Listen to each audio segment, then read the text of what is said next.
시작하겠습니다. 오늘 주제는 텐서플로우 2를 둘러싼 전반적인 생태계에 대한 설명을 할 거예요. 네, 저는 신정규고 구글 디벨로퍼 엑스퍼트에서 머신러닝 분야와 스프린트 마스터를 하고 있고요.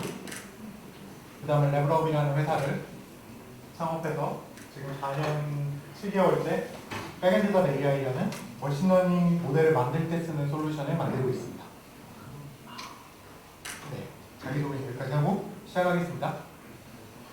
네, 여러분들 지금까지 남아 계시는 게 정말 대단한데요. 이런 중요한 토요일 같은 날에 여기까지 열심히 공부를 하시려고 하는 향연녀를 일단 감동을 했고요. 네, 일단 저도 그런 열기가 생기도록 노력을 해보겠습니다. 일단 토요일에 지금 뭐 하는 것이라는 생각이 지금 머릿속에 막 들는데 네, 뭐 그렇죠. 머신러닝에 대해서 되게 상세한 톡이나 아니면 데이터 같은 걸 여러분들 많이 들으셨을 거예요. 근데 저는 오늘 이렇게 잎사귀를 보는 게 아니라 숲을 보는 얘기를 좀 해보려고 해요. 그리고 아마 제가 지금 드린 얘기들은 한 반년이나 1년쯤 지나면은 사람들이 얘기를 하게 될 테니까 그때 되면 나 저거 반년이나 1년쯤 전에 저 얘기를 들었던 것 같아 라고 생각을 할 수 있게 되면 성공입니다. 그러니까 여러분들 머릿속에 제가 키워드를 넣어드리려고 노력을 많이 할 거고요. 지금 말하기 속도가 좀 빠른 이유는 제가 평소에 이렇게 말을 빨리 하는 편은 아닌데 제가 시간이 10분 줄었잖아요. 그러니까 좀 빨리 얘기를 하도록 하겠습니다. 여러분이 다 한국인이니까 잘 이해할 거라고 봅니다. 참고로 비슷한 속도로 제가 지난주에 필리핀에서도 얘기를 했었는데 제가 영어로 이 속도로 얘기해도 그 사람들이 알아듣는 것 같은 느낌을 저한테 주더라고요. 물론 알아들었는지 못 알아들었는지 전 모릅니다. 자, 그래서 크게는 하드웨어와 프레임워크 두 가지에 대해서 얘기를 해볼 거예요. 일단 첫 번째로 얘기할 건 프레임워크입니다. 그리고 오늘 대부분은 프레임워크에 대해서 얘기를 할 거고요. 처음 다루는 얘기는 텐서플로우 2, 그 다음에 텐서플로우 익스텐디드, 그 다음에 텐서플로우 라인, 그 다음에 MLKit과 TF 에이전트, 그 다음에 TFMA, 그 다음에 텐서플로우 페더레이티드를 얘기할 겁니다. 그 다음에 텐서플로우 NSL, 텐서플로우.js, 스위프트 텐서플로우, MLIR 이렇게 순서대로 얘기할 거예요. 많죠? 사실 여러분들 이거 하나하나의 톡에 대해서 제가 한 시간씩 얘기를 할 수 있을 것 같긴 해요. 근데 여러분들은 대충 키워드를 보고 되게 많이 아는 것 같이 생각을 하면 성공한 겁니다. 제 첫 번째 지도 교수님께서 저한테 해주신 말씀이 위대한 과학자는 자기가 아는 걸 남에게 설명하는 게 아니라 설명을 했을 때 상대가 알아듣고 있다고 착각하게 만드는 기술이 있는 사람이라고 했거든요. 지금 돌아가셨지만 네, 그래서 그분의 유지를 받들어 여러분들이 이해하는 것처럼 생각할 수 있도록 노력을 해보겠습니다. 자, 텐서플로우부터 얘기를 합시다. 요새는 여러 가지로 바뀌었는데 지금은 엔드-투-엔드 오픈소스 머신러닝 플랫폼이라고 광고를 하고 있죠. 그리고 여기 있는 분들이 다들 한 번씩은 들어봤을 겁니다. 알파고 쇼크 이후에 3년 동안 대한민국 사회는 텐서플로우에 대한 환상에 빠져서 굉장히 많은 돈을 인베스트 했죠. 네, 녹화 여쭤본 이유가 이런 건데요. 네, 근데 사실 알파고는 텐서플로우 안 만들었습니다, 여러분. 텐서플로우로 만들기에 너무 이른 스테이지였고 대부분 카페로 만들어져 있다고 알고 있죠. 그래서 모델 빌딩이 쉽고요. 그 다음에 머신러닝 프로덕션으로 만들기가 쉽다고 얘기를 하고 있고요. 그 다음에 이제 연구를 위해서 익스페리멘트 환경을 잘 제공해주는 특징이 있습니다. 당연히 2015년 12월에 처음 공개가 된 이후로 굉장히 많은 오픈소스에서 한 2년 정도 깃허브에서 1위를 달성했었고요. 지금 밀렸습니다. 그 다음에 이제 컨트리뷰터도 많고, 플리케도 많고, 포크도 많습니다. 그리고 지금은 머신러닝 모델에 필요한 모든 것을 지원하는 토탈 솔루션으로 바뀌었고요. 처음 나왔을 때는 이제 굉장히 작은 분야의 딥러닝이란 분야에 대해서만 특화된 모델 솔루션이었는데 지금은 굉장히 다양한 걸 할 수 있죠. 그 다음에 이제 분산 트레이닝을 지원을 하고 CPU, GPU, TPU와 모바일까지 지원을 한다고 합니다. 오늘 얘기를 쭉 듣다 보면은 광고라는 걸 아실 수 있을 거고요. 그래서 이제 서빙도 지원하게 되고 이제 익스텐디드 리니어 알제브라 컴파일러라고 해서 다양한 디바이스에서 텐서플로우 코드를 돌릴 수 있게 해주고 케라스 지원, 그 다음에 이제 이거 익스큐션이라고 해서 여러분들이 실행되는 중간중간에 값을 찍어볼 수 있게 해주는 기능, 그 다음에 데이터 파이프라인을 위한 텐서플로우 데이터가 들어온 상태입니다. 그리고 드디어 텐서플로우 2가 나왔죠. 텐서플로우 2 같은 경우는 원래 올해 초에 정식으로 오픈을 할 예정이었지만 여러분들도 여기 개발자 많이 아까 있으시던데요. 네. 개발자들은 다들 아실 그런 이유로 한 6개월 정도 지연이 됐습니다. 그리고 사실 제가 생각하기엔 또 아니고 1.99 이런 것 같아요. 그래서 케라스라는 일단 메타 프레임워크를 디폴트 그램으로 도입을 했고요. 그리고 동시에 케라스는 이제 더 이상 멀티플 백엔드를 지원하지 않게 됐습니다. 원래 케라스는 백엔드로 텐서플로우도 지원하고 MSNet도 지원하고 이제 CNTK도 지원하고 등등등 지원을 했었는데 이제 다음 버전부터는 텐서플로우만 지원합니다. 그건 케라스 만든 프랑스와 쇼레가 지금 텐서플로우 팀에 있는데 한 2년 정도는 다른 일을 하게 놔두더니 이제 더 이상 활용을 안 하는 것 같아요. 그리고 이제 이거 익스큐션을 기본 실행 모드로 놓고 속도가 느린 경우에는 컴파일 옵션을 따로 데코레이터로 주는 방법으로 해결을 하게 되고요. 그리고 여기 머신러닝 코드를 짜보신 분들은 경험이 있으시 세션을 이제 더 이상 쓰지 않습니다. 그리고 기존 코드들은 전부 다 tf.compat.v1이라는 네임스페이스 아래로 옮겨가고 완전히 새로운 코드들을 사용하게 됩니다. 그리고 2.1이 이번 달 초에 프리즈가 됐어요. 아직 공개는 안 됐는데요. 아까 제가 1.9.99라고 이렇게 설명드린 이유가 텐서플로우 2에 있던 것들이 10월 말에 텐서플로우 월드 행사 때문에 일단 내보내야 되니까 다 잘리고 2.1로 넘어갔어요. 그래서 놀랍게도 구글이 만들었음에도 불구하고 2.0에서는 TPU 지원이 없어졌었습니다. 이제 다시 생길 예정이고요. 그 다음에 이제 원래 엔비디아의 NCCL 라이브러리를 써서 구현을 했었던 이제 뭐 플로팅 포인트, 다양한 종류의 플로팅 포인트 넘버를 섞어서 모델링을 할 수 있는 믹스드 프리시전 트레이닝이 NCC에 빼는 데까지 성공했는데 그걸 다시 구현하는 걸 실패했기 때문에 2.0에는 없어요. 열심히 이제 삽질을 해서 2.1에는 다시 생길 예정입니다. 그리고 원래 지난주에 공개가 됐어야 되거든요. 개발자들은 다 아직 그런 이유로 연기가 된 상태입니다. 2.0에서 크게 네 가지에 굉장히 집중을 했는데요. 하나는 API를 단순화하는 겁니다. 딥마인드에서 나온 논문들의 코드들은 대부분 이제 TF 슬림으로 작성이 돼 있고, 그 다음에 사람들이 많이 쓰는 건 TF-런이라는 라이브러리인데, 그러니까 텐서플로우 고유의 방법이 있고, TF-런으로 작성을 할 수도 있고, TF-슬림으로 작성을 할 수도 있으니까 똑같은 역할을 하는 코드를 세 가지나 네 가지 방법으로 만들 수가 있었어요. 그게 이제 개발자 생태계의 분화를 가져온다는 지적 때문에 그런 것들을 다 없애고 단일한 방법만 지원하는 걸로 바뀌었습니다. 그리고 여러분들 텐서플로우가 파이썬처럼 보이지만 사실 파이썬은 아니거든요. 그 세션 런을 할 때 그 위에 입력했던 값들을 전부 다 컨피그레이션으로 바꿔서 C++ 코어에 그냥 인풋으로 넘기는 방식인데, 그렇게 하니까 중간중간에 이제 값을 찍어보고 싶다고 프린트를 하면 나는 분명히 변수를 캐스트했는데 그 값이 안 나와요. 그런 걸 막기 위해서 이제 이거 익스큐션 모드를 디폴트로 했고요. 얘는 뭐냐면 매줄이 컨피그인 건 똑같은데 그 줄이 끝날 때마다 모든 결과를 외부로 다시 복사를 합니다. 그러니까 GPU에서 돌아가고 있는 코드도 한 스텝이 끝나면 값을 복사하는 식으로. 그러니까 속도는 굉장히 느리겠죠. 데이터가 계속 왔다 갔다 하니까. 그래서 이거 익스큐션으로 프로토타이핑을 한 다음에 맨 마지막에 코드 앞에다가 오토그래프 데코레이터를 붙이면은 실제로 실행될 때는 그게 옛날 버전의 텐서플로우 코드로 자동으로 컨버트돼서 돌아가는 방식을 취하게 되었습니다. 파이토치 같은 경우는 이제 프로그래밍이 굉장히 쉬운 대신 속도가 좀 느리죠. 요새는 좀 빨라졌는데 빨라지게 하면 코드가 텐서플로우만큼 더러워지긴 합니다. 그 부분 해결하기 위한 거고요. 그 다음에 이제 글로벌 베리어블이 다 없어졌습니다. 텐서플로우 배우면 맨 처음 배운 게 글로벌 베리어블 세팅하고 이니셜라이즈 하는 부분인데 그게 다 없어졌어요. 그 다음에 이제 디스트리뷰트 텐서플로우라고 별도의 프로젝트로 있던 거를 다 안으로 들고 들어왔습니다. 1.12부터 들고 들어와서 2.0에서 완전히 통합이 되었습니다. 예전에 세션 런이라고 있는 건 그 앞이 다 컨피그레이션으로 취급을 하고 이 세션 런을 실행하는 순간 모든 코드를 전부 다 코어로 넘기는 방식이었는데 이거 다 바뀌었고요. 그래서 옛날에는 이렇게 세션 런으로 코드를 돌렸다면 이제는 그냥 함수처럼 실행을 하면 됩니다. 그래서 그래서 이렇게 단순하게 만든 코드를 실제로 이 앞에 오토그래프 데코레이터를 붙이면 실제로는 이런 파이썬 코드로 컨버트가 되게 됩니다. 그러니까 개발자 입장에서는 그냥 이렇게 좀 단순화된 테라스처럼 취급을 해서 프로그래밍을 하면 되고, 실제로 돌릴 때 옛날 텐서플로우 스타일의 코드로 변환하는 거는 데코레이터가 해주게 됩니다. 그리고 이제 분산 처리를 자체적으로 지원을 해서 여러 가지 스트래티지를 지원을 하는데, 현재 오픈소스 버전에는 이제 미러드 스트래티지랑 TPU 스트래티지 두 가지를 지원합니다. 얘는 여러분들 하둡 생각하시면 돼요. 거의 비슷한 거고요. 그래서 매 스텝이 끝날 때마다 모든 노드들의 결과를 다 모아서 처리하고 다시 디스트리뷰트 하는 식으로 파라미터 서칭을 합니다. TPU 스트래티지 같은 경우는 이제 구글 클라우드에서 TPU를 사용할 경우에만 적용이 되는 거고요. 이제 구글 클라우드에 있는 버전, 텐서플로우 버전에서만 추가적으로 지원되는 애들이 있어요. 이게 왜 그러냐면 여러분들이 사용하는 오픈소스 텐서플로우랑 구글 클라우드에 있는 텐서플로우랑 브랜치가 다르거든요. 그래서 코드 구조도 다르고 기능도 좀 다릅니다. 그래서 여긴 더 많은 것들이 지원이 되고 있고 이런 것들이 이제 텐서플로우 오픈소스 버전으로 재구현이 되고 있는 중이라고 보시면 되겠습니다.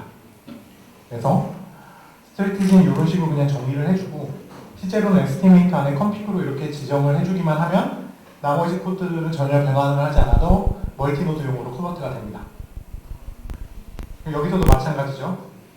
이건 그냥 일반적으로 싱글 머신에서 돌아가는 코드인데 여기다 컴피그를 넣어주면은 이런 식으로 디스트리뷰트 넣어주고 스태티는 여기서 정의를 한 다음에 넣어주면 자동으로 얘는 멀티노드 코드로 바뀌게 되는 겁니다. 간단하죠? 물론 돌렸을 때 잘 되느냐는 또 다른 얘기입니다. 자, 텐서플로우는 이제 적고 그 다음으로 넘어갑시다. 텐서플로우 익스텐디드에 대한 설명을 할 텐데요. 일단 머신러닝이 실제로 산업과 연계되기 시작하면서 기존에 생기지 않았던 많은 문제들이 있습니다. 여러분들이 보통 뭐 엠리스트를 돌려본다거나 몇 가지 예제를 돌려본다거나 하고서 머신러닝은 이런 것이군이라고 생각하지만 그걸로 뭔가 제품을 만드는 건 완전 다른 차원의 얘기예요. 모델링에 해당되는 부분은 여기죠.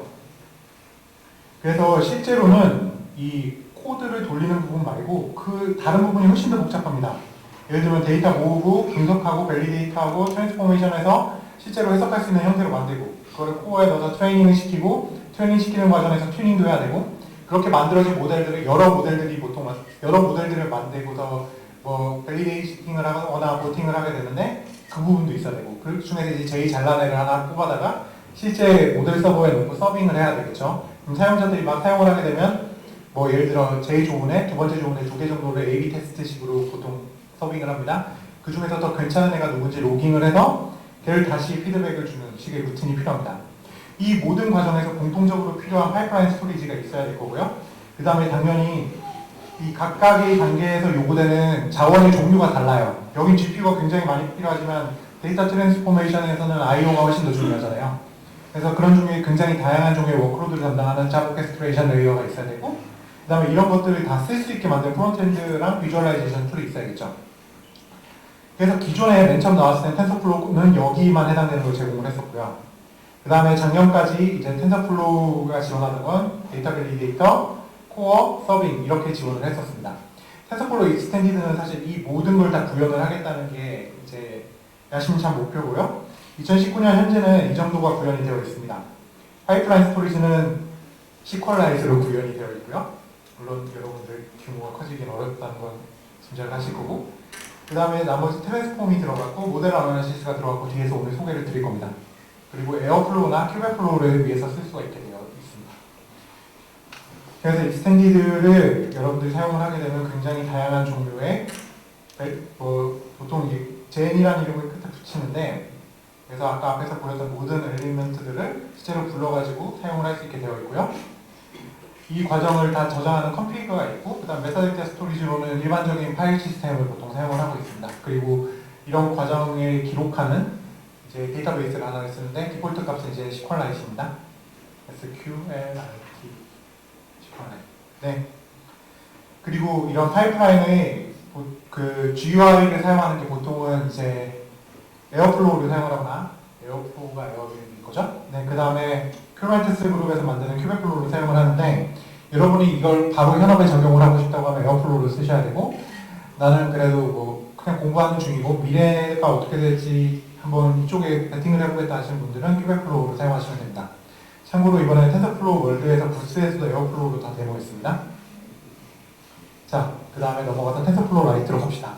실제로 여러분들이 모델을 서빙하게 되면 결국 디바이스에서 돌아가게 되는데 그럼 대부분의 디바이스들은 여러분이 원하는 만큼의 자원이 없죠. CPU나 메모리나 파워 전부 다 모든 자원들이 굉장히 제약이 된 상태고 또한 특히 작년 올해에 걸쳐서 굉장히 다양한 종류의 칩들이 등장을 하게 되었습니다. 그래서 텐서플로우를 온 디바이스에서 어떻게 돌릴 거냐에 대한 대답으로 3년 전부터 텐서플로우 라이트 프로젝트가 시작이 되고 공개가 되고 있는데 뭐 여러분들이 갖고 계신 안드로이드 디바이스나 아니면은 이제 공짜로 주거나 싼 값에 팔고 있는 그 구글 뭐죠 이거? 홈 미니 같은 거. 그 다음에 이제 모바일 머신러닝 플랫폼들에서 사용을 하고 있고요. 기본적으로 텐서플로우 라이트는 1.0과 2.0 모두에서 지원을 하고 있는데 2.0에서 좀 더 나아진 부분들은 모델 호환성입니다. 텐서플로우 1.x에서는 모델 호환성이 꽤 자축해지는 문제가 있었고 그래서 텐서플로우 라이트로 여러분들이 모델을 만든다고 해도 컨버트를 하는 거죠 보통. 그 컨버터가 여러분들이 원하는 만큼 정확히 컨버트 해주지 못하는 문제가 있었습니다. 예를 들면 여러분들 컴퓨터에서는 잘 돌아가는데 이거를 프리즈하고 압축을 해가지고 TF-라이트 포맷으로 저장을 해서 핸드폰에 넣으면 정확도가 그만큼 안 나오는 경우가 많았어요. 그런 경우들의 호환성을 해결하기 위해서 재밌는 아이디어를 위해서 내는데요. 그래서 이제 TF-라이트를 모델 컨버터를 MLI라는 걸 사용을 해서 재구현을 하고 있고요. 그 다음에 이제 GPU와 뉴럴 프로세싱 유닛을 정말로 지원을 할 예정입니다. 참고로 기존에도 지원하는 거는 계속 이제 광고를 하고 있었고 뭐 그 안드로이드 뉴럴넷 프레임워크도 있잖아요. 근데 거의 다 안 쓰고 있죠. 왜냐면 호환성이 너무 낮으니까요. 자, 그 다음에 MLK로 넘어갑시다. 이런 모든 과정들이 진짜 핸드폰에서 실제로 사용할 때는 결국에 이건 기존의 모델러들을 위한 거기 때문에 난 그런 거 모르겠고 그냥 뭔가 사용만 하고 싶다라는 사람들을 위해서 작년에 MLKC 공개가 됐습니다. 이제 머신러닝 SDK인데 뭐 기존에는 이제 뭐 iOS나 뉴럴넷 API를 기반으로 한 모바일 디바이스에서 텐서플로우 라이트를 직접 사용하지 않고 대부분을 뭐 API 단계로 사용을 하고 싶은 사람들을 위해서 나온 툴이고요. 그래서 지금 뭐 열심히 공개가 되어 있고 파이어베이스와 굉장히 강하게 인테그레이션이 되어 있는 상태입니다. 그래서 지금 얘기를 하기론 특정한 태스크를 수행하기 위한 턴키 솔루션으로 자리매김을 하고 있습니다. 작년에는 약간 이 범위가 좀 브로드했다면 지금은 명확하게 정해진 태스크를 잘 수행한다라는 쪽으로 가고 있고요. 그 다음에 여러분들이 직접 모델을 만드는 과정에서도 도와주는 역할을 하고 있습니다. 예를 들면 데이터를 업로드를 하면 자동으로 머신러닝 모델을 빌딩해준다거나 등등을 하죠. 그리고 파이어베이스 서버와 연결되지 않은 상태에서도 돌아가요. 근데 파이어베이스와 연결되면은 정확도가 오른다거나 아니면 이미지 카테고라이제이션 같은 경우에 카테고리를 더 많이 분석해줄 수 있다거나 그리고 근데 대신 이런 기능을 위해서는 데이터가 연결이 되어 있어야 하죠. 근데 이건 내년부터 바뀔 예정입니다. MLKit은 내년에 데이터 연결이 되어 있지 않은 환경을 위한 솔루션으로 바뀔 예정이에요. 네, 어차피 공개는 안 한다고 했으니까. 왜냐면 중국에서 이걸 못 쓰기 때문입니다. 중국에서 파이어베이스를 쓸 방법이 없기 때문에 MLKit을 오프라인 전용으로 만들기로 결정을 하고 아마 내년에는 그렇게 얘기를 할 겁니다. 그럼 파이어베이스 기준들은 얘네들은 다 어떻게 되냐면 파이어베이스 ML이라는 걸로 독립돼서 나갈 예정입니다. 그래서 중국 밖에서는 파이어베이스 ML을 사용을 해서 기존의 MLKit이 하던 것들을 구현을 하면 되고 기존의 MLKit은 이제 오프라인 전용의 머신러닝 SDK가 될 예정이에요. 자, 그럼 넘어갑시다. TF 에이전트는 힘이 들어. 네, 무슨 달리기 하는 것도 아니고 네, 이제 여러분들이 강화학습을 할 때 주로 사용을 하는 건데 기존에 이제 텐서플로우로 모델링을 할 때 여러분들이 강화학습 코드를 돌린다고 하면 수많은 것들을 직접 준비를 했어야 됐어요. 예를 들면 시뮬레이션 환경도 직접 준비를 해야 되고 보통 뭐 여러분들 지인 많이 쓰잖아요. 그 다음에 이제 필요한 코드들도 어디서 가져와야 되고 이러는데 이제 텐서플로우 팀에서 충분히 리인포스먼트 러닝이 성숙했다는 결론을 내리고 작년부터 준비를 해서 올해 공개를 한 게 이제 TF 에이전트 패키지입니다. 이 같은 경우는 이제 여러분들이 강화학습을 하기 위해 필요한 대부분의 것들이 모두 프리빌트된 상태로 제공이 되고요. 그리고 기존에 많이 사용되던 다른 툴들과 인테그레이션이 잘 됩니다. 예를 들면 가상 환경을 위해서 유니티 인테그레이션을 지원을 하고 이제 기존에 많이 쓰는 파이블랙과의 통합도 지원을 합니다. 그리고 주피터 노트북으로 바로 시작할 수 있게 유젠플들도 제공을 하죠. 그리고 텐서플로우 1과 2를 모두 지원을 하고 있습니다. 이걸 이제 홍보를 좀 해보려고 축구 게임을 하나 만들어서 내놓은 게 있어요. 그래서 여러분들이 이 경로에 가시면 구글에서 직접 만든 시뮬레이션 축구 게임이 있습니다. 그래서 예제 코드에서는 여기에 나오는 선수들을 컨트롤을 해서 축구를 하는 모델을 만드는 거가 있고요. 네, 그래픽이 되게 좋습니다. 이걸로 피파를 만들지. 뭐 그런 느낌이 있긴 합니다. 여러분들이 혹시 관심 있으면 한번 만들어보세요. 오픈소스니까. 그리고 앞으로 지금 현재 유니티 인테그레이션은 완벽하게 되고 있지는 않고 앞으로 완벽하게 지원할 예정이고요. 지금은 여기까지 와 있는 상태라고 보시면 됩니다. 디스트리뷰트 컬렉션까지는 되어 있고 이제 디스트리뷰트 트레이닝과 인바이러먼트는 아직 제공이 되고 있지 않습니다. 뭐 여러 가지 이유가 있는데 일단 유니티 환경을 디스트리뷰션을 해서 얻을 수 있는 게 무엇인가 아니 어떻게 구현을 해야 될 것인가 뭐 등등등의 문제가 있는 할게요. 자, 그 다음에 이제 모델 어널리시스 쪽으로 봅시다. 텐서플로우 모델을 빌드한 다음에 그 모델이 잘 만들어졌는지 평가하는 여러 가지 방법들이 있는데 이제 그 모델 평가에 대한 독립된 툴을 제공을 해줍니다. 그런데 지금 집중하고 있는 건 뭐냐면 트랜스페런시 네트워크 프레임워크라는 거예요. 예를 들면 우리가 어떤 모델을 예전에는 모델을 만들어서 이걸 실제로 사용을 하게 되는 환경이 굉장히 제약이 되어 있었습니다. 예를 들면 미국에서 만든 모델을 미국에서 사용하고 우리나라에서 만든 모델을 우리나라에서 사용하죠. 그런데 이제 시장 자체가 커지다 보니까 온갖 경우가 다 생기는 거예요. 예를 들면 이런 사진들을 넣으면은 앞에 이 사진들은 결혼식 사진이라고 알아주는데 얘는 모릅니다. 왜냐하면 이 데이터로 결혼식이라고 판단해 본 적이 없거든요. 그래서 각각의 데이터들이 얼마나 바이어스 되어 있는지를 저절로 알아낼 수 있도록 하는 프레임워크를 직접 만들어서 제공을 할 예정입니다. 오랜만에.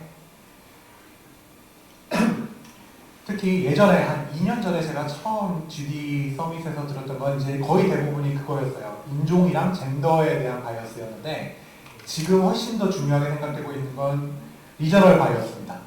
예를 들어 한국에서 자율주행을 연습한 자동차는 인도 가서 못해요. 너무 데이터 종류가 달라서. 우리가 생각하는 것보다 훨씬 더 세상은 다양한 거죠. 예를 들면 세상을 바라보는 색깔도 다르고 공기 좋은 곳은 하늘이 파랗다고요. 그래가지고 그런 것들을 어떻게 할 것인가에 대한 트랜스페런시 프레임워크를 개발을 하고 있습니다. 그 중에 일부는 와디프 툴이라는 거고요. 얘는 이제 트레이닝 시킬 때 모든 결과를 중간에 다 로그 형태로 저장을 하고 있다가 각 결과의 영향을 어떤 피처가 영향을 얼마나 미쳤는지에 대한 통계를 제공해 줍니다.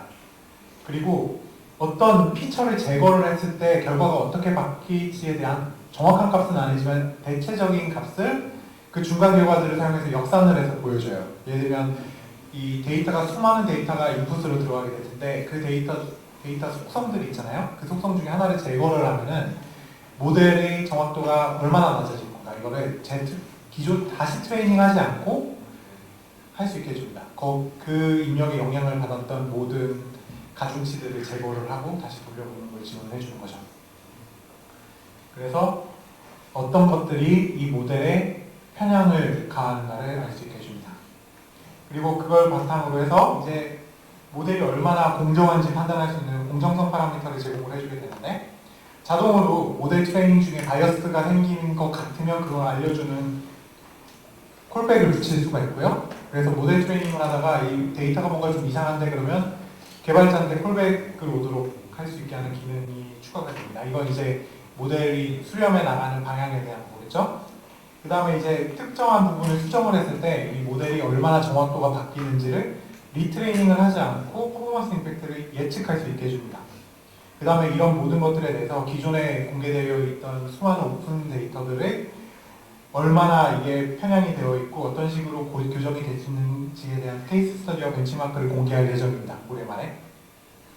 자, 그 다음에 이제 페더레이티드 러닝으로 넘어갈게요. 2017년에 처음 생긴 건데 개인 데이터를 퍼서 서버에 올려서 트레이닝하면 좋죠. 저희는이라고 하면 안 되지. 사용자가 하니까. 네. 근데 개인정보가 올라가는 건 사실 굉장히 위험하기 때문에 페더레이티드 러닝이라는 각각의 디바이스에서 어느 정도 전처리를 하고 트레이닝을 한 결과 개인화 정보가 사라진 정보를 올려가지고 그것들로 집단 트레이닝을 하는 방법입니다. 2017년도에 구글이 처음 제안을 했고요. 그래서 이제 데이터 아일랜드와 엣지 컴퓨팅을 결합한 기술이라고 할 수 있는데 이제 기업의 관점에서는 트래픽을 절약할 수 있습니다. 로 데이터를 안 올리고 중간에 이제 다 처리된 모델 일부를 올리는 식이니까요. 그 다음에 이제 개인 로컬 데이터를 전부 다 익스포즈하지 않고 모델을 만들 수 있으니까 물론 모델 트레이닝이나 정확도에 영향을 미치긴 하겠지만 이제 굉장히 많은 소스로부터 데이터를 받을 수 있으니까 상쇄를 할 수 있겠죠. 그 다음에 기업 간 협업을 할 때 굉장히 중요하게 사용되는 게 발견이 됐습니다. 그걸 의도하고 만들어진 건 아니었는데 수많은 기업들이 자기 회사 안의 데이터를 공개하지 않고서 다른 회사와 협업을 할 때 사용할 수 있는 툴로 요새 각광을 받고 있습니다. 그래서 지금 여러분들이 써보고 있는 거 안드로이드 폰에 들어가면 이 키보드 부분 있잖아요. 이 키보드 부분에 여기 제안해주는 얘가 페더레이티드 러닝으로 만들어져 있습니다. 구글 키보드를 쓰신다면 그래서 얘는 모든 여러분들이 타입 데이터를 올리지 않고 어느 정도 학습되고 익명화된 중간 결과물로 올려서 그걸 서버에서 트레이닝을 하고 그걸 디스트리뷰션 하는 식으로 구현이 되어 있어요. 여러분들이 한 번도 검색해보지 않은 유행어 같은 것들이 여기 나올 수가 있게 됐죠. 그리고 이런 것들을 모두가 할 수 있도록 TensorFlow Federated라는 패키지를 공개를 했습니다. 그래서 러닝 API로 공개를 하고 이런 수많은 디바이스들에 나눠줄 수 있는 유니파이드 코어 API도 공개를 했고요. 그 다음에 이런 기계가 뭐 예를 들면 핸드폰 이르면 핸드폰 100대 1000대 아니면 안드로이드 워치가 존재하는지 모르겠지만 안드로이드 워치 100대 1000대 이렇게 분산했을 때 어떤 식으로 결과를 얻을 수 있는가에 대한 그런 기기 시뮬레이터와의 결합을 지원을 합니다. 그래서 예를 들어 여러분들이 핸드폰 100대가 있을 때 이게 정말 되는지 궁금하다. 실제로 뿌려보지 않고 그런 경우에 시뮬레이터 안에서 실제로 100대로 페더레이티드를 해보고 그 결과가 잘 된다 싶으면 여러분들 앱 안에 내장을 하는 식으로 접근을 할 수 있게 됩니다. 자, 이제 TensorFlow.js인데요. 간단하게 설명드리면 브라우저에서 트레이닝과 인퍼런스, 그러니까 훈련과 이제 추측을 전부 가능하게 만드는 패키지입니다.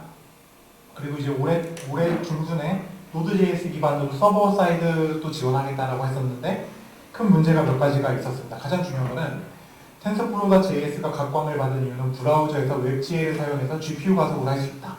내가 뭔가 막 복잡하게 하지 않아도 이게 강점이었는데 Node.js는 GPU 지원이 안 되잖아요. 그러니까 서버에서 돌려준다고 해도 별로 이득이 없는 거예요.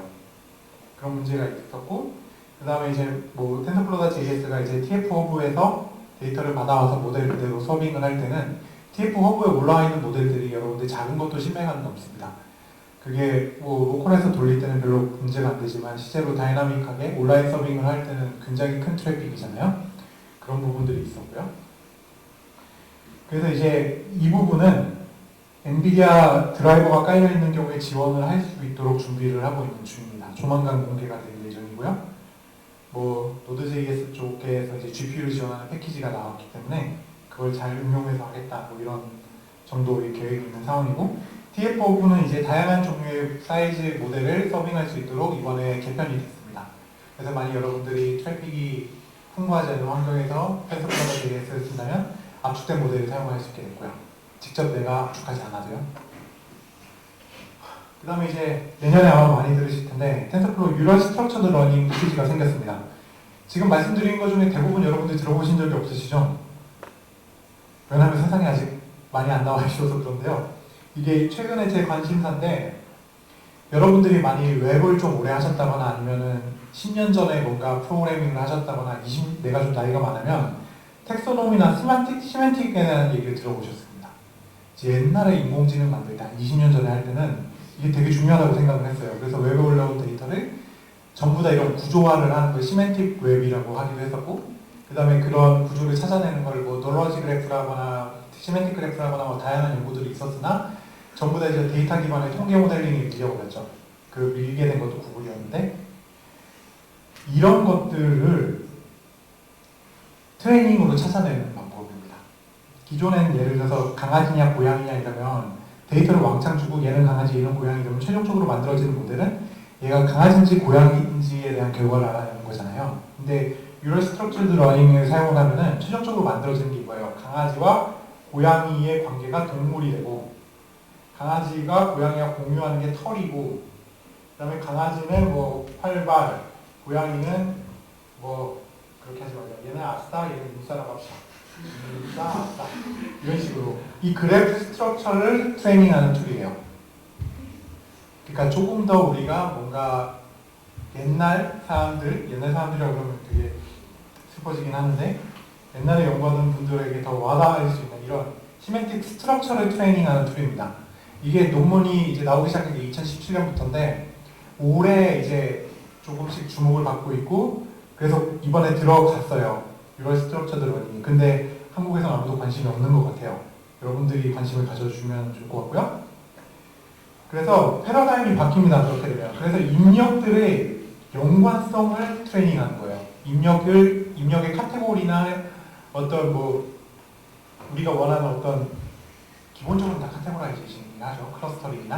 클러스터링이나 카테고라이제이션이 아니라 릴레이션십을 트레이닝하는 방법인데 이게 사실 구현하려면 보통 일은 아니거든요. 귀찮아서. 근데 그걸 전부 다 제너럴라이즈드한 프레임워크라서 여러분들 꼭 해보시기 바랍니다. 그래서 뉴럴 그래프를 트레이닝하는 거랑 그 다음에 뭐 애드버서리얼 러닝 같은 경우는 여러분이 걔네로 많이 들어보셨을 거고요. 그래서 뭐 대충 이렇게 생긴 식으로 이렇게 유럴 스트럭처드 러닝이라고 해서 생겨서 여러분들 예제를 따라가면 재미있는 것들을 몇 가지 해볼 수가 있습니다.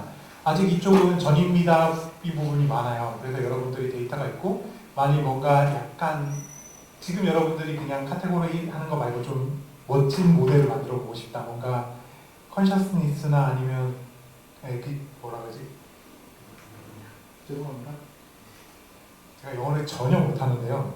갑자기 생각이 안 나요. 예, 지성을 뭔가 가진 걸 만들어 보고 싶다거나 얘가 맥락을 깨닫는 뭔가를 만들어 보고 싶다고 하면 새로운 연구 포인트로 굉장히 좋아요. 그래서 꼭 관심을 한번 가져보시기 바랍니다. 자, 이제 언어 쪽으로 넘으면 스위프트 포 텐서플로우입니다. 다음 텐서플로우 버전부터는 파이썬이 없어집니다. 정확히는 파이썬 API는 남는데 기본 언어는 스위프트로 바뀔 예정이고 현재 0.5까지 공개가 되었습니다. 그래서 이게 만들게 된 이유는 되게 단순한데 아까 파이썬이 파이썬 언어 텐서플로우는 파이썬으로 코딩하지만 파이썬이 아니라고 말씀을 드렸잖아요. 그 이유는 파이썬이 컨피그레이션을 만드는 걸로만 쓰이고 있고 실제 코어는 C++이기 때문인데 그래서 보면 언어가 실제 사람들의 API 레벨에서 파이썬 그리고 실제로 모델을 트레이닝하는 그 코어는 C++, 서빙을 할 때는 TF-Lite, 그 다음에 자바스크립트, 텐서플로우 JS 등등 해서 언어의 폭이 너무 넓은 거예요, 이게. 그래서 백엔드부터 프론트엔드까지 전부 다 적용할 수 있는 하나의 언어로 통합을 하자라고 해서 시작된 게 스위프트고요. 작년 초에 처음 공개가 됐었죠. 그리고서 이제 놀고 있지 않았습니다. 그래가지고 스위프트 텐서플로우가 이제 굉장히 많은 예제와 트레이닝 코스들이 생겼고 지난달 말에 이제 오라일리에서 처음으로 스위프트 포 텐서플로우 러닝 코스를 공개를 했습니다. 두 개. 그래서 네, 아마 내년이면 또 이쪽에 교육시장이 열심히 돌겠죠. 지금은 교육시장 만드는 것도 쉽지 않아요. 왜냐면 여러분들 컴퓨터에 까는 것 자체가 엄청난 일이거든요. 네, 그래서 기본적으로는 LLVM으로 플랫폼 인디펜던트라는 게 굉장히 많은 부분이고요. 스위프트 모르시는 분들은 이거 iOS용 기본 언어입니다. 근데 왜 구글에서 쓰느냐? iOS에서 그거 만든 애가 테슬라로 옮겼다가 구글로 옮겼거든요. 그렇습니다. 그 바닥이 좀 그렇습니다. 그리고 더 지나면은 이제 MLIR이라는 걸 사용을 하게 되는데 이 MLIR이 지금 뭔가 화두예요. 이 바닥에서는 백엔드 쪽에서는요. 왜냐면은 모든 머신러닝 언어나 프레임워크들의 엑셀러레이팅을 단일 프레임워크로 하자는 거거든요. 텐서플로우뿐만이 아니라 파이토치나 아니면 MXNet 같은 것들의 그 컴파일러를 전부 다 교체하자는 프로젝트입니다. 기본적으로 머신러닝은 거의 대부분의 계산이 여러분들 매트릭스 곱이에요.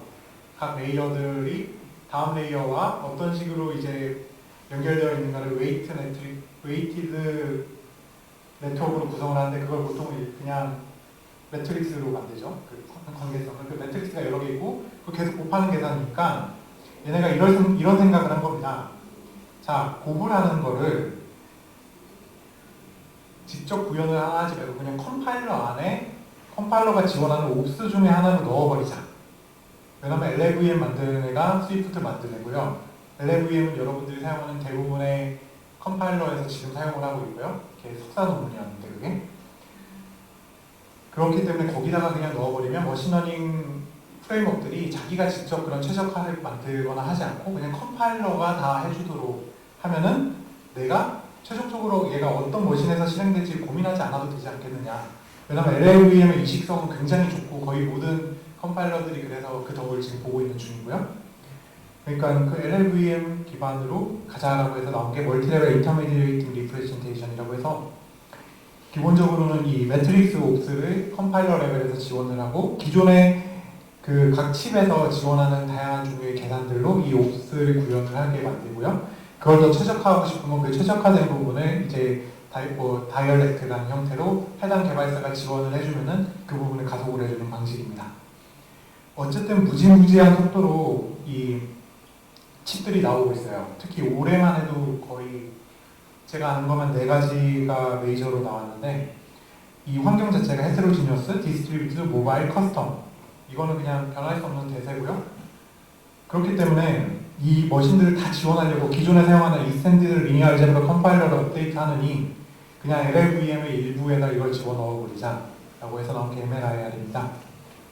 그래서 첫 번째 제품은 11월에 나올 예정이었는데 아직 안 나온 것 같고 뭐냐면 텐서플로우 코드를 텐서플로우 라이트로 컨버트하는 거를 얘네가 MNI로 이제 예제로 처음에 구현을 했어요. 그래서 기존에 아까 텐서플로우 호환성, 그 라이트 컨버터 호환성이 낮았다고 했었잖아요. 각 만든 머신, 트레이닝한 머신이 뭐 예를 들면 32비트 플러스를 쓰느냐, 16비트 플러스를 쓰느냐, 16비트 B 플러스를 쓰느냐, INT8을 쓰느냐, 이게 다 다르거든요. 그런데 모델 트레이닝한 환경과 실제로 돌아가는 환경 사이의 컨버팅을 전부 다 사람이 투작업을 하다 보니까 굉장히 컨버트가 불안정했는데요. 특히 뭐 RX 포맷에서 TF 라이트 포맷으로 컨버트 한다거나 얘네가 그거를 해결을 하기 위해서 LLVM의 중간 오브젝트 결과물로 그 TF 라이트 디컴파일러라는 걸 만들었어요. 기존에 나오는 모든 TF 라이트 모델을 디컴파일해서 LLVM 중간 매개체로 만들고 그걸 다시 컴파일하는 식으로 디컴파일 컴파일을 하는 방법으로 이 컨버터를 재구현을 했습니다. 그래서 이제 굉장히 많은 머신에서 예전보다 훨씬 더 안정된 에큐러시가 나오는 거를 확인을 할 수 있었고 이게 이번 달에 공개할 예정인데 오늘 마지막 날이잖아요? 다음 달에 공개하겠죠 그럼? 그래서 MLIR은 아마 내년쯤 되면 굉장히 큰 화두가 될 거고요. 하지만 이제 굉장히 많은 이해단체들이 얽혀 있습니다. 뭐 엔비디아부터 시작해서 인텔, AMD, ARM도 얽혀 있고 IBM도 얽혀 있고요. 그래서 산으로 가지 않으면 내년에 큰 화두가 될 겁니다. 자 이제 디바이스 부분을 빨리 하고서 1분 남았으니까 넘어갈게요. 코랄은 기존에 이제 TPU를 작게 만들어서 이제 마케팅을 하기 위해서 HTPU라는 걸 만들었는데 이 HTPU를 지원하는 제품군을 전부 코랄이라고 합니다. 이렇게 생겼고요, 대충. 그래서 개발 보드부터 USB까지 다 지원을 하고 있고요. PCI 엑셀러레이터 형태도 있고요. 이론상으로는 이거를 이제 보드에 꽂으면 클라우드 TPU 미니를 만들 수가 있는데 워낙 간단한 버전이라 그렇게까지는 안 될 것 같고 기본적으로 데비안을 사용을 하고 있습니다. 그리고 파이썬은 지원을 하고요. 개발 보드는 뭐 스펙은 여러분들이 잘 아는 라즈베리 파이랑 굉장히 유사하고 그 다음에 이걸 USB 형태로 그냥 컴퓨터에 꽂아서 가동을 할 수도 있습니다. 그리고 이 처음에 공개된 버전은 올해 2월에 공개를 했었는데 처음 공개된 버전은 SDK가 굉장히 후져서 원래 들어있는 모델들만 인퍼런스만 할 수 있는 레벨이었는데 이제 여러분들이 직접 만든 모델을 여기다가 넣어서 서빙을 할 수 있게 됐고요. 근데 모든 도구를 지원하지는 않습니다. 그래서 굉장히 까다로운 조건을 통과한 여러분들의 모델을 여기 넣어서 서빙을 할 수 있습니다. 근데 이쪽도 경쟁이 굉장히 치열해요. 아직 한국의 플레이어가 하려는 그룹은 몇 개 있는 것 같은데 그래서 인텔이 뉴럴 컴퓨터 스틱으로 이쪽에 거의 강자로 자리 잡고 있고 엔비디아는 제슨 나노가 이번에 2세대가 나왔는데요. 저걸로 이제 이 마켓에 들어온 상태죠. 얘네 두 개가 지금 그냥 이 시장을 거의 점령을 하고 있고요. 대표적으로 많이 운영하고 있는 게 이제 단순한 레벨의 자율주행 솔루션이랑 드론 컨트롤입니다. 그 다음에 이제 집에서 여러분들이 직접 할 때는 라즈베리 파이 4에다가 몇몇 그 애드온을 꼽는 형태로 하고 있고요. 제가 아는 것만 해도 3개 정도가 올해 말까지 더 나올 겁니다. 근데 잘하겠죠? 무덤으로는 안 가면 잘할 겁니다. 자 마지막으로 TPU인데요. 뭐 이건 여러분들 여기 계신 분들이지만 다 아실 테니까요. 이거 3세대 TPU 파드고요.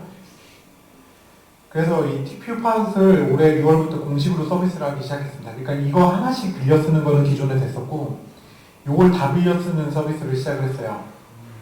근데 아무도 안 쓸 거 아니에요. 이거 돈이 많이 드니까. 그래서 얘네가 쓸 때를 만들어줬습니다. 엑셀렛이라고 올해 6월에 공개를 한 건데 아주 가뿐하게 벌트를 능가했어요. 벌트는 이제 그 언어 모델인데요. 여러분들 뭐 아까 앞에서 재훈님이 설명해 주셨던 많은 그런 자연어 처리 쪽에서 그 전에 있던 모델들을 다 붙이는 모델이고요. 다행히 엑셀렛이 나오면서 드디어 세서미 스트리트에서 벗어나게 됐는데 이게 무슨 얘기냐면 여러분들 이 언어 쪽에서 만들어진 모델들이 이름을 들어보면 다 세서미 스트리트 주인공들 이름이에요. 버트도 그렇고요. 로버타만 빼고요. 로버타는 이제 페이스북에서 이 벌트 앞에다가 에로 붙이고 T 붙이고 낫을 붙인 거거든요. 그냥 모델 사이즈만 키워가지고 논문 쓴 건데 엘모도 마찬가지죠. 세서미 스트리트 모델입니다. 그래가지고 얘네가 논문에 적어놨는데 클라우드 TPU를 사용하면은 이걸 트레이닝하는데 이틀 반밖에 안 걸린다는 거예요.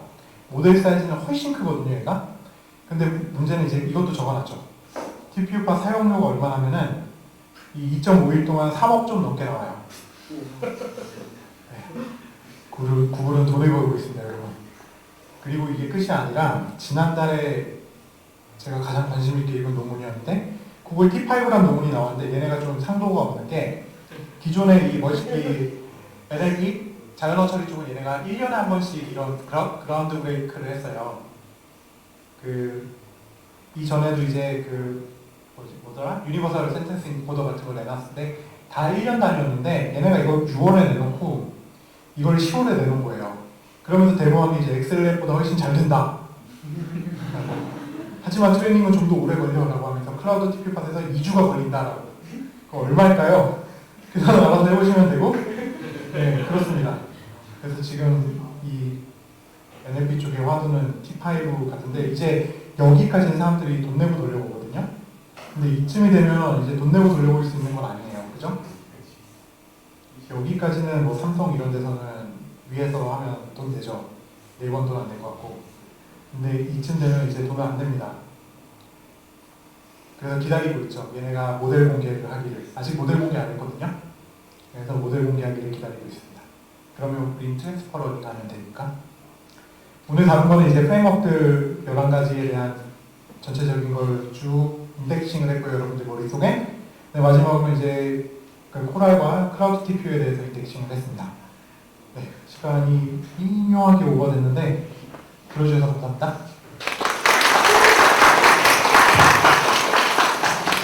네, 마지막까지 수고해주신 신정규님께 큰 박수 부탁드립니다.